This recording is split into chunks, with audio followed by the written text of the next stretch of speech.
ஹாய்ங்க, night ஆயிடுச்சுங்க. தோசைக்கு என்ன தொட்டுக்க சாப்பிட்லான்னு சொல்லி யோசிச்சுட்டு இருந்தேங்க. அப்போ தான் எனக்கு மதியம் மிச்சமான பருப்பு இருந்துச்சுங்க. அதை வேஸ்ட்டு பண்ணக்கூடாது இல்லையா? அதனால மதியம் வச்ச பருப்பு வச்சு இப்போ ஒரு டிஷ் பண்ணலாங்க. வெங்காய சாம்பார். அதுக்கு ஒரு கடாயில் 2 டேபிள் ஸ்பூன் எண்ணெய், கடுகு, சீரகம், மல்லி, பெருங்காயத்தூள், பெரிய வெங்காயம் நீளவாக்கில் கட் பண்ணது 1, கொஞ்சோண்டு கருவேப்பிலை போட்டு நல்லா கண்ணாடி பதம் வர வரைக்கும் நல்லா ஃப்ரை பண்ணிக்கோங்க. இப்போ நல்லா கண்ணாடி பதம் வர வரைக்கும் நல்லா வதக்கிக்கோங்க. கண்ணாடி பதம் வந்த பிறகு ஒரு 2 நாட்டு தக்காளியை பொடியாக கட் பண்ணி ஆட் பண்ணிக்கோங்க.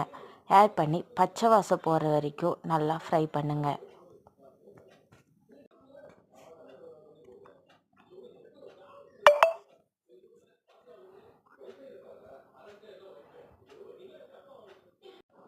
வெங்காய தக்காளி வதங்குறதுக்கு மஞ்சத்தூள் உப்பு போட்டு வதக்குனீங்கன்னா நல்லா வதங்கிருங்க.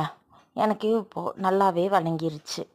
இப்போது 2 டேபிள் ஸ்பூன் சாம்பார் தூளை ஆட் பண்ணி தேவையான அளவு தண்ணி ஊற்றிக்கிறாங்க. உங்களுக்கு எவ்வளோ சாம்பார் வேணுமோ அந்த அளவுக்கு தண்ணி ஆட் பண்ணிக்கோங்க. ஆட் பண்ணி நல்லா ஒரு 3 நிமிஷம் நல்லா கொதிக்க விடுங்க. பச்சை வாசம் போய் நல்லா குழம்பு நல்லா கொதிச்சு வரணுங்க. இப்போ நல்லா கொதிச்சிருச்சு. இந்த டைமில் பருப்பை ஆட் பண்ணி நல்லா மிக்ஸ் பண்ணி விட்டுக்கோங்க. அதுக்கப்புறம் 1 நிமிஷம் நல்லா கொதிக்க விட்டிங்கன்னா நமக்கு வெங்காய சாம்பார் ரெடி ஆயிடுச்சுங்க. இட்லி, தோசை, சாப்பாடு இது எல்லாத்துக்குமே வெங்காய சாம்பார் நல்லா இருக்குங்க.